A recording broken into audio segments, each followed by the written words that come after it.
Olá amigos, sejam bem-vindos a mais um vídeo do História à la carte. O tema de nosso vídeo de hoje é a República Romana.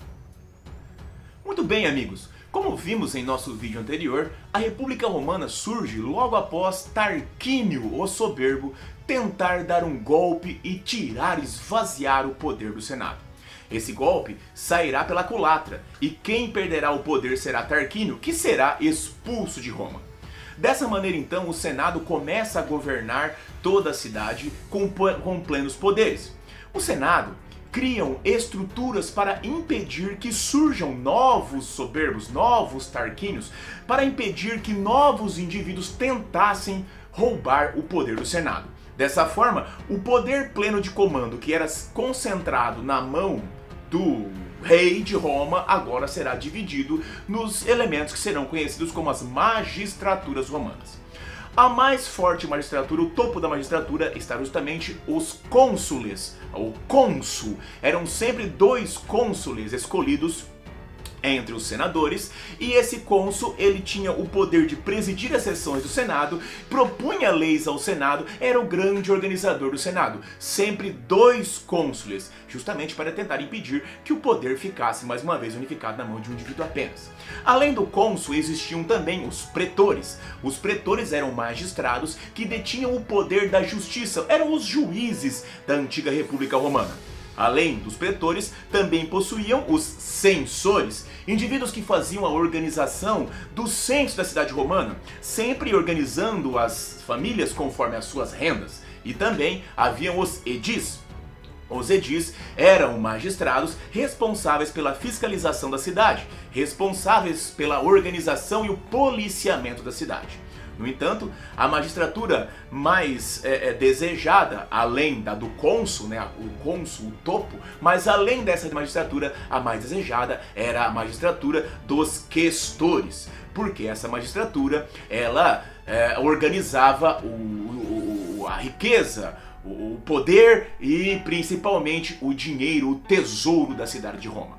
Naquele momento, meus amigos, cobrança de favores, naquele momento exigir pagamentos para poder fazer as votações era uma prática comum na cidade de Roma. Aquilo que para nós atualmente é um alto índice de corrupção, para os romanos então era muito comum exigir pagamento ou cobrança de favores. Nesse quesito então, as magistraturas elas eram cobiçadas por esses indivíduos justamente, e muitos deles, para se eleger, gastavam fortunas. Gastavam fortunas porque, ao se elegerem para determinada magistratura, principalmente para cônsul e principalmente para questor, o indivíduo podia enriquecer de uma forma nunca antes vistas.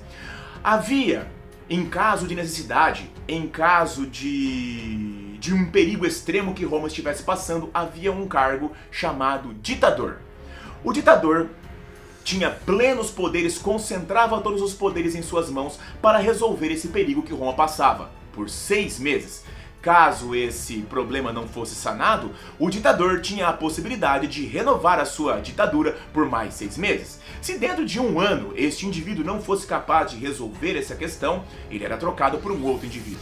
Um ditador romano naquela época era diferente do ditador que nós temos hoje em dia. Ele era um indivíduo que era escolhido pelo Senado, escolhido pelos senadores, por ser capaz e por oferecer elementos que davam credibilidade para que ele pudesse solucionar aquele problema, diferente dos ditadores modernos.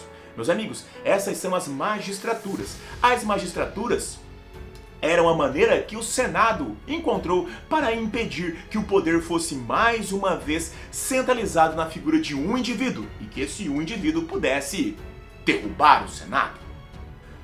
Além das magistraturas, haviam também as assembleias, principalmente 3. Havia a Assembleia Centurial, ligado ali em questões militares, onde nós tínhamos ali as votações de projetos, as eleições dos cônsules que eram feitos ali através dessa Assembleia Centurial.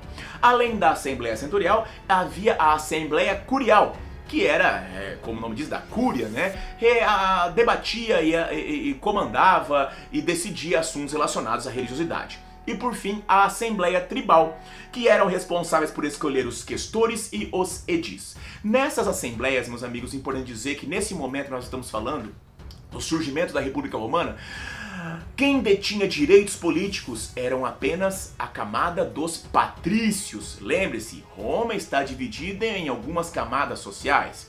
No topo, os patrícios, indivíduos da elite, detentores de terras, principalmente a aristocracia de Roma. Eles tinham poderes políticos, eram os únicos que eram senadores, eram os únicos que participavam das assembleias. Nós temos aqui então esse elemento, os patrícios. Logo depois nós tínhamos os plebeus. Os plebeus eram os trabalhadores, não eram donos de terras, não tinham direitos políticos, eram os indivíduos que viviam apenas do trabalho. Dentro das camadas plebeias acabaram surgindo uma subdivisão, surgiram os chamados clientes. Esses clientes são plebeus que se aproximaram dos patrícios, eram dependentes dos patrícios, faziam negócios com patrícios, recebiam vantagens dos patrícios. Os clientes acabaram se enriquecendo e se transformando numa grande potência econômica em Roma. Famílias de clientes chegaram a rivalizar em poder econômico até com algumas famílias patrícias. Esses clientes, então, eles acreditavam que eram muito mais próximos, os clientes se identificavam muito mais com os patrícios do que com os plebeus. No entanto, os patrícios sempre faziam questão de colocar o cliente em seu devido lugar. Ele não é um nobre, ele não é aristocracia, ele não é patrício, mesmo sendo rico. E por fim, lá na parte final, o último elemento da sociedade romana são os escravos. Escravos que eram prisioneiros de guerra, condenados e endividados. Neste momento, no surgimento da República Romana, no momento que ele está começando a dar os seus primeiros passos, a escravidão em Roma ainda não é tão forte. Nós temos escravos, mas não temos uma quantidade muito elevada de escravos. Esses elementos são os elementos que eram utilizados para organizar a sociedade romana. Nós temos ali as divisões sociais nas 4 camadas, nós temos ali as assembleias e nós temos ali as magistraturas. É dessa forma que a República Romana começa a se organizar para começar então a se desenvolver.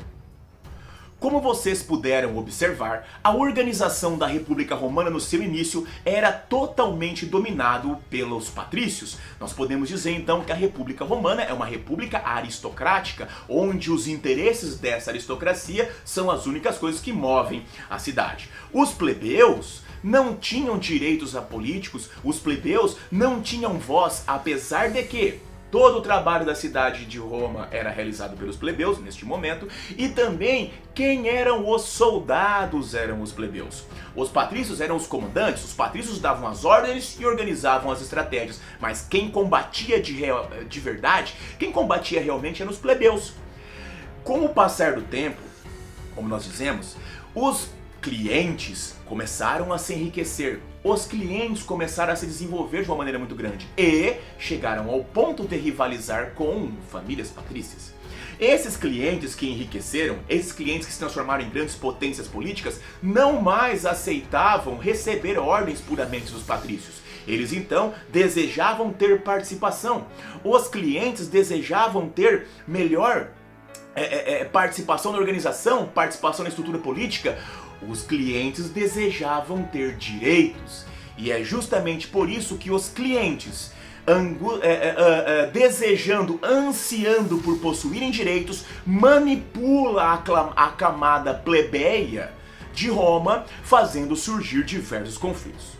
Nós temos ali que o conflito mais famoso, a revolta mais famosa, chamadas revoltas plebeias nesse momento, foi justamente a revolta do Monte Sagrado. Essa revolta aconteceu em 494 a.C. O que foi essa revolta? Muito bem, os plebeus, por não possuírem direitos, por não terem acesso a uma estrutura de comando, eles simplesmente decidiram que não mais iriam trabalhar, que não mais iriam lutar no exército.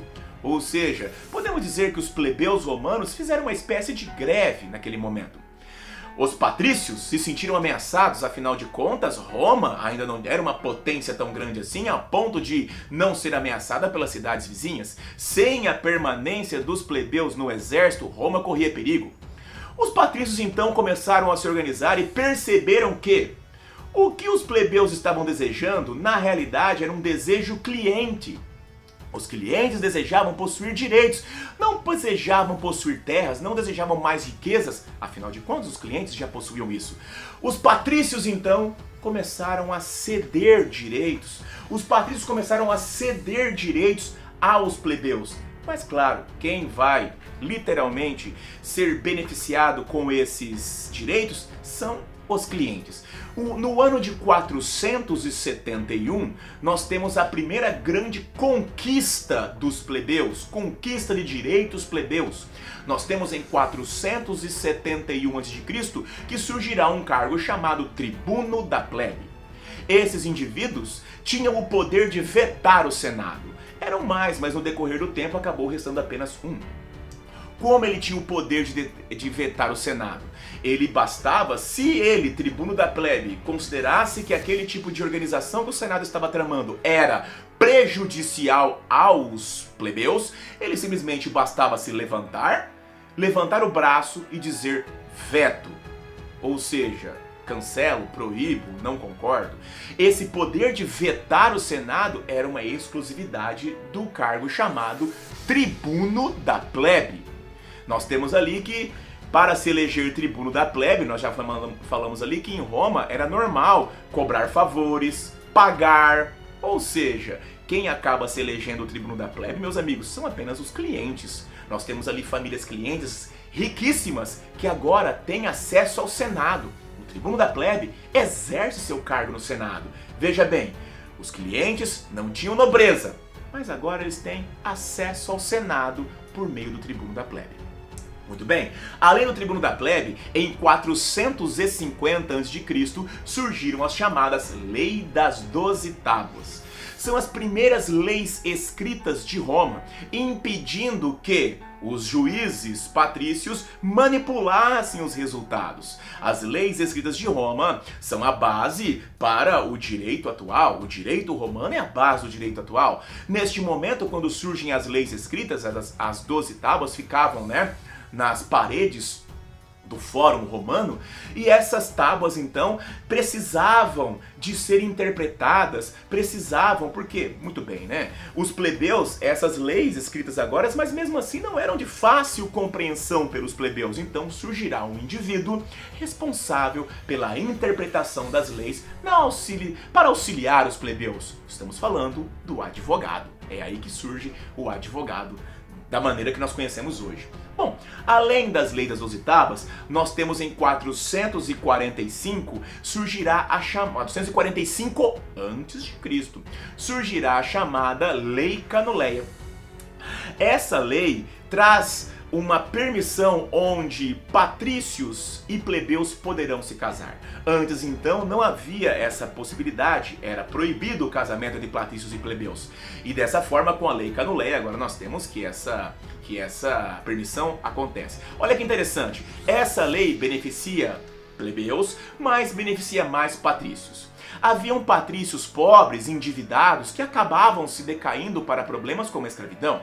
Ao existir a possibilidade de casamento entre patrícios e plebeus, uma família patrícia poderá casar um de seus herdeiros com o herdeiro de uma família rica de clientes.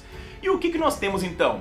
Quando a família cliente se casa com o herdeiro da família patrícia, a família cliente se compromete a pagar as dívidas do patrício.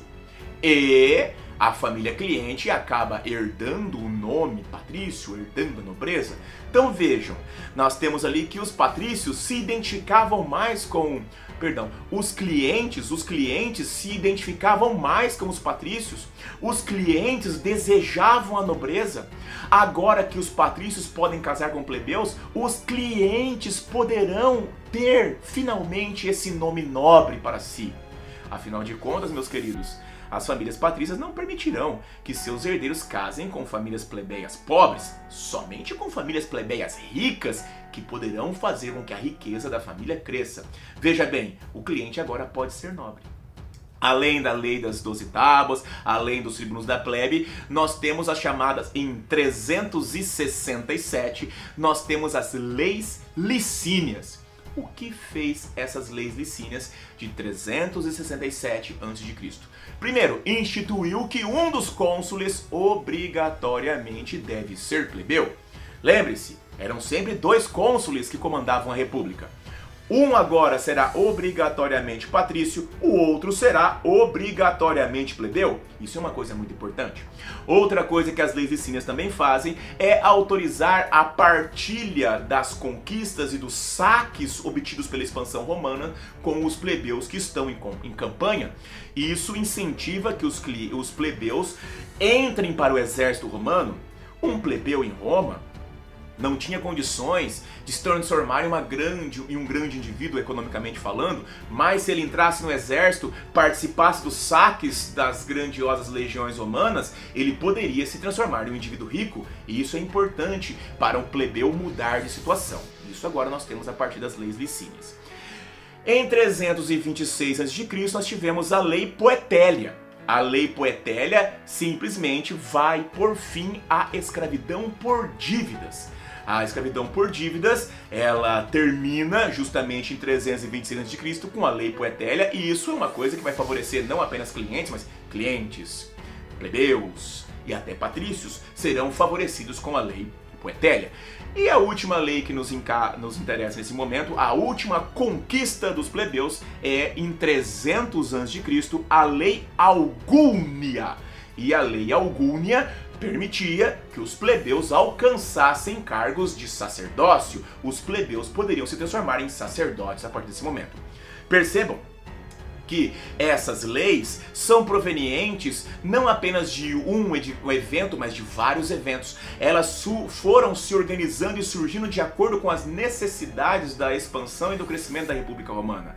Eram leis que, de uma maneira geral, eram feitas para favorecer todos os plebeus, mas que na realidade elas acabaram favorecendo de uma maneira muito mais forte os clientes, que não apenas agora eram ricos, mas agora poderiam ter cargos no Senado e além de que poderiam chegar até o cargo de cônsul. Isso é uma coisa que revolucionou por completo a sociedade romana naquele momento. A República Romana está pronta para definitivamente se desenvolver. Quando falamos em desenvolvimento na antiguidade, estamos falando de expansão, conquistar as cidades vizinhas e ampliar o seu território. E a partir desse momento nós falaremos sobre a expansão da República Romana. A expansão da República Romana, ela tem 2 fases. A primeira fase vai do século V a.C. até o século III a.C. E a segunda fase vai do século III a.C. até o século I a.C. Na primeira fase, que nós falamos aí do século V a.C. até o século III a.C., nós temos que Roma irá se desenvolver e irá crescer tomando toda a Península Itálica. Roma agora irá conquistar, irá se expandir, irá submeter as cidades vizinhas da Península Itálica. O grande feito que nós tivemos ali na conquista dessa primeira fase é justamente a derrota da assim chamada Liga Latina. A Liga Latina foi uma reunião de cidades que eram inimigas de Roma, que se unificaram para tentar impedir a expansão romana. E durante esse processo, na derrota da Liga Latina, as cidades chegaram até a pedir ajuda para outros locais. Nós temos, por exemplo, um grande momento, que é quando essas cidades da Liga Latina pedem ajuda para Pirro, que era rei do Épiro, que fica ali na Península Balcânica, ali da antiga Grécia. Pirro desembarcou na Península Itálica e auxiliou durante muito tempo a resistência da Liga Latina. Pirro chegou a derrotar os romanos algumas vezes, principalmente porque Pirro tinha uma arma muito poderosa. Pirro tinha elefantes de guerra. Pirro tinha elefantes de guerra no seu exército. Os romanos nunca tinham visto tal máquina de guerra para os combates e assim acabavam sendo derrotados. Mas no decorrer do tempo, os romanos perceberam que os elefantes trazidos por Pirro tinham medo de javali e soltavam javalis antes da batalha, inutilizando essa arma de Pirro. No final, nós vemos que Pirro também será derrotado e voltará para o Épiro, e os romanos prevalecem. Domam, conquistam, submetem todas as cidades da Península Itálica. E quando chegamos ao século 3 a.C., a Península Itálica está totalmente dominada. No entanto, não é porque Roma conseguiu dominar a Península Itálica que Roma estará satisfeita. Roma agora quer dominar o comércio marítimo. Roma agora quer se expandir pelo mar. E é no mar, além mar, na verdade, que Roma irá encontrar talvez a sua maior concorrente neste período. Roma, para crescer, para ampliar e dominar o mar Mediterrâneo, Roma precisa derrotar a cidade de Cartago. Cartago é uma grande potência, uma cidade-estado gigantesca, tão poderosa quanto Roma, rivalizava com Roma. Cartago ficava situada no norte da África, onde hoje é a Tunísia. Cartago era uma ex-colônia fenícia e possuía um grande poder naval. A grande riqueza e o grande poder de Cartago era proveniente justamente da sua força naval. A técnica de Cartago nos mares trouxe-lhe poder e riqueza. No século VI a.C., as ilhas da Córcega, Sardenha e Baleares achavam-se sob seu controle. A força desse poder fluía de uma maravilha da engenharia. O porto de Cartago tinha tecnologia superior à de qualquer lugar do mundo e era o centro vital de Cartago. O porto tinha uma entrada comum de 22 metros de largura que podia ser fechado com correntes de ferro. Dentro havia duas marinas separadas, sendo a primeira para navios de carga e comércio. O segundo, circular, foi projetado para uso militar. Uma série de 30 docas posicionadas simetricamente, mais 140 ancoradouros no perímetro do porto circular, permitiam a entrada e o tráfego confortável de 220 navios.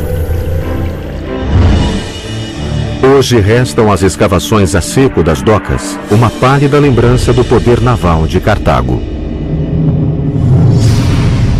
Como nós falamos anteriormente, os romanos não eram grandes e bons navegadores, correto? Mas eles vão acabar se confrontando com Cartago.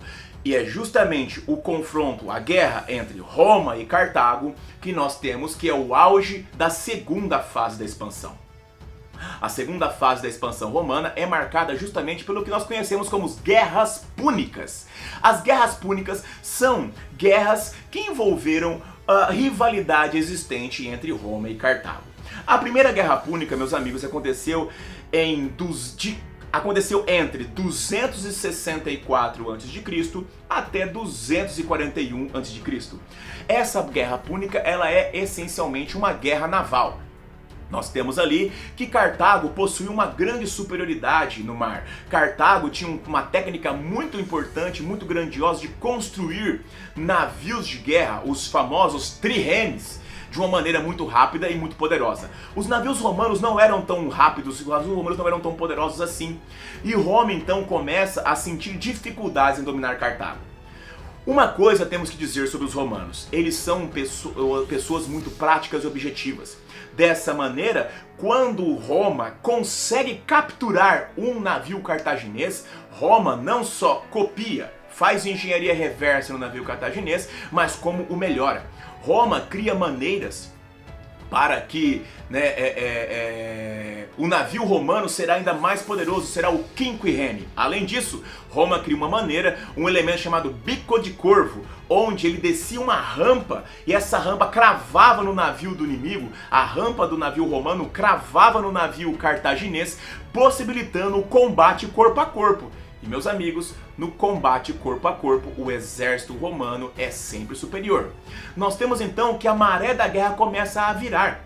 A maré da guerra começa a virar e Roma começa a conquistar e a derrotar Cartago no mar. Neste momento, é escolhido um general romano chamado Régulo, que será levado para conquistar e destruir definitivamente a cidade de Cartago. Mas Régulo desembarca em uma planície próxima à cidade. O que ele não contava é justamente que os cartagineses pediriam ajuda aos gregos e também às cidades vizinhas. Dessa forma, Cartago consegue reunir um exército gigantesco contando com mais de 60 elefantes. Os cartagineses invadem o acampamento do general Régulo, dominam os romanos e executam o general romano com uma pisada de elefante na cabeça. Esse é o ponto final da Primeira Guerra Púnica, onde nós temos ali que ela fica relativamente empatada, né? Apesar de que nós temos que no mar Roma sai vitoriosa. Roma amplia suas regiões no mar. Roma agora também é uma potência marítima com a qual Cartago não pode mais brincar. Mas de uma maneira geral, nós temos que a Primeira Guerra Púnica termina de forma empatada. Muito bem. Cartago continua no processo de crescimento e desenvolvimento. Cartago então, já que perdeu as colônias que possuía ali próxima da Península Itálica, Cartago então parte para a Espanha, para poder dominar aquela região, onde hoje é a Espanha. Cartago então continua se desenvolvendo economicamente. Neste momento, nós temos então que acontecerá a Segunda Guerra Púnica. A Segunda Guerra Púnica, meus amigos, ela vai de 218 a.C. até 201 a.C. A grande figura que nos chama a atenção na Segunda Guerra Púnica é justamente o general Aníbal Barca. Aníbal Barca, ele era filho de um general cartaginês que havia lutado na Primeira Guerra Púnica, um general chamado Amílcar. Este general ensinou o filho desde o início a odiar os romanos, ensinou o filho desde o início a tentar destruir os romanos e fez com que ele jurasse nunca descansar enquanto os romanos não fossem destruídos. Essa é a vida, o momento escolhido, decidido por Aníbal. Aníbal então faz uma coisa totalmente inesperada. Aníbal, ao invés de atacar Roma pela parte sul da Península Ibérica, pela parte sul da Península Itálica, como todos esperavam, Roma havia se preparado no sul da Península Itálica, justamente para se proteger contra o avanço cartaginês, que mais cedo ou mais tarde iria surgir. Aníbal faz diferente. Aníbal, da Espanha, atravessa a região europeia, passa pelos Alpes europeus, os Alpes italianos, e ataca a Península Itálica pelo norte. Isso pega os romanos desprevenidos e faz com que Aníbal consiga ter grandiosas e importantes vitórias sobre os romanos. Enfrentar Aníbal era enfrentar a morte. Aníbal vai ser sinônimo de flagelo dos romanos. E é por isso que Aníbal consegue derrotar os romanos várias vezes. Uma grande pergunta fica sobre Aníbal. Não sabemos o porquê que ele nunca invadiu a cidade de Roma. Ele teve possibilidades, ele teve oportunidades, mas nunca invadiu. Em vez de invadir a capital de Roma, ele começou não apenas a atacar o norte, mas desceu e começou a atacar o sul. E é nesse momento que nós temos ali uma tentativa de barrar e conseguir segurar o exército de Aníbal, que será conhecido como Batalha de Canas. Na Batalha de Canas, acontecendo em 216 a.C., nós temos que Aníbal consegue derrotar uma quantidade de exércitos romanos incomparavelmente superior a dele próprio. Nós temos ali que Aníbal tinha por volta de 30 a 40 mil soldados e enfrentava entre 80 a 100 mil soldados romanos. No entanto, Aníbal faz uma estratégia que permitiu que eles cercassem os soldados romanos e literalmente os esmagasse. Aníbal foi criando um círculo e foi expandindo suas laterais, fazendo com que esse círculo Aníbal cria um arco e vai expandindo as suas laterais, fazendo com que esse arco possa crescer e acabe fechando os romanos. Ao fazer isso, ele começa a pressionar esse círculo que ele criou depois do arco, fazendo com que os romanos sejam derrotados. A Batalha de Canas é a maior e mais terrível derrota que os romanos sofreram ao longo de sua história militar. No entanto, Aníbal se vê forçado a retornar para Cartago. Cartago começa a sofrer com os ataques de um grande general romano chamado Cipião Africano. Cipião, tal qual Aníbal, cresceu odiando, só que ao invés de odiar os romanos, Cipião odiava Aníbal. Aníbal foi responsável pela morte de seu pai e dessa forma Aníbal era o alvo do ódio eterno de Cipião. Cipião então consegue atacar as cidades vizinhas de Cartago, consegue destruir o apoio e a base que orientava e organizava toda a cidade cartaginesa. Cipião então vai ser obrigado, Cipião então faz com que Aníbal seja obrigado a retornar para Cartago para defender sua cidade. Neste ponto, acontece então a terrível Batalha de Zama, onde Aníbal é definitivamente derrotado. Na Batalha de Zama, que acontece em 202 a.C., nós temos ali que mesmo quando Aníbal possuía uma quantidade maior de exércitos, possuía uma quantidade maior de soldados, possuía elefantes de guerra, mesmo assim Aníbal não consegue vencer a batalha. Com a derrota de Aníbal, nós temos então que Aníbal é obrigado a fugir de Cartago, né? Ele irá para o Oriente, e então Cartago, em 201, ela é então declarada derrotada e finaliza-se a Segunda Guerra Púnica, e essa sim, com a vitória dos romanos. Mesmo sendo derrotada pelos romanos, Cartago continua a se desenvolver e continua a crescer. Cartago então, ela ainda é um perigo, ela ainda oferece um grande perigo contra os romanos. Dessa maneira, os romanos então necessitam de um subterfúgio, de uma justificativa para que eles voltem a atacar Cartago.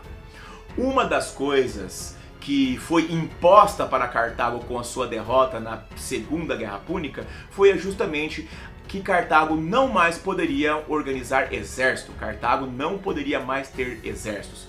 Dessa forma, então, Cartago ficava à mercê de ataques de inimigos vizinhos. Cartago, então, começa a ser atacado pelos seus vizinhos chamados Númidas, e dessa forma Cartago pede autorização aos romanos para que ele possa formar um exército apenas para se defender. Roma nega essa possibilidade. Cartago, então, não tem outra alternativa. Cartago é obrigada a desobedecer Roma e construir um exército. Essa desobediência era o pretexto que Roma precisava. Dessa forma, então, em 149 a.C., começa a Terceira e Última Guerra Púnica. A Terceira Guerra Púnica vai de 149 até 146 a.C., dura apenas 3 anos. O cerco a Cartago, feito pelos romanos, é terrível. Os cartagineses libertam os escravos para que eles possam se transformar em soldados. As mulheres cortam os cabelos para que possam fazer cordas de arco para lutar contra os romanos. Mas não importa. Em 146, Cartago é destruída. Cartago não é apenas destruída, Cartago é incendiada. Os seus homens em idade militar são todos empalados. Os idosos, os velhos, homens idosos e as mulheres idosas são degoladas, as mulheres grávidas são mortas para que não tenha luz a filhos cartagineses, as mulheres jovens em idade de terem nenéns são estupradas por romanos e escravizadas. Cartago é um exemplo da crueldade romana. Cartago não só é destruída historicamente, socialmente, economicamente, mas os romanos destruíram toda a cidade e ainda salgaram a terra, jogaram sal na terra para que nada mais florescesse naquele local. Cartago era o último momento, a última grande concorrente romana. Agora que Cartago foi destruída, Roma se expande pelo Mediterrâneo, conquista posteriormente a Cartago, quando finaliza essas guerras púnicas, Roma conquista justamente a Península Balcânica, ali a Grécia, o Império da Macedônia.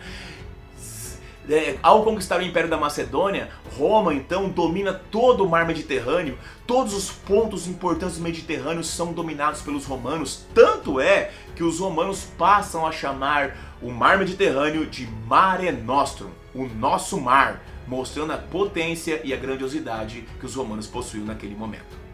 Com a conquista do mar Mediterrâneo, Roma se transforma na senhora do mar Mediterrâneo. Isso traz grandes riquezas para a comunidade romana, mas principalmente para os patrícios. Os patrícios, que eram riquíssimos, poderosos, ficarão ainda mais ricos e mais poderosos. Neste momento temos que entender uma coisa. Há alguns fenômenos que acontecem na Península Itálica por domínio romano. Primeiro nós temos as chamadas ruína dos pequenos proprietários. O que acontece em Roma é o seguinte, meus amigos. Agora os patrícios, seus principais consumidores, quando eles querem consumir vinho, eles consomem o vinho produzido na Espanha. Quando eles querem consumir azeite, eles consomem o azeite produzido na Grécia. Quando eles querem consumir o trigo, eles consomem o trigo que é produzido no Egito. Resumindo, os patrícios começam a consumir apenas produtos importados.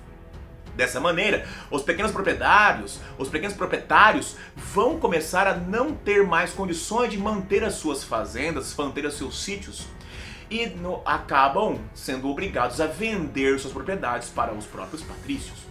Os patrícios transformam essas propriedades não em propriedades produtivas, mas propriedades de veraneio, as vilas romanas, certo? Locais onde eles vão descansar no final de semana. Isso faz com que aconteça um grande êxodo rural. Esses pequenos proprietários acabam saindo do campo por não conseguirem se manter tranquilamente e vão viver na grande cidade de Roma. Roma já tem mais de 100.000 habitantes nesse momento. Roma cresce cada vez mais. Depois que nós tivemos ali justamente a ruína dos pequenos proprietários, nós tivemos o empobrecimento da plebe. Por quê? Primeiro motivo, chegaram mais pessoas do campo, esses pequenos proprietários que agora foram obrigados a ir para Roma. Nós temos mais plebeus em Roma e isso a oferta de trabalho diminui.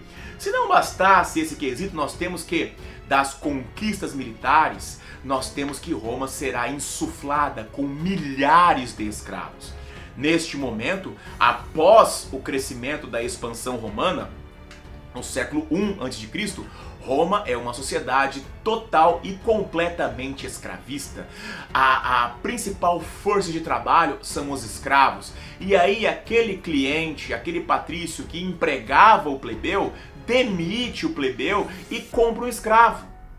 Então a plebe que estava em condições terríveis afunda ainda mais a sociedade romana. Nós temos que cada vez mais o abismo social vai crescendo, os clientes e os patrícios vão ficando cada vez mais ricos e a plebe ficando cada vez mais pobre. Além disso, surgirá uma nova camada social, os chamados novos homens ou cavaleiros. Homens que irão se enriquecer justamente por meio, né, dessas importações e exportações. Dessa forma, nós temos ali que cada vez mais as riquezas romanas vão ficando cada vez mais concentradas.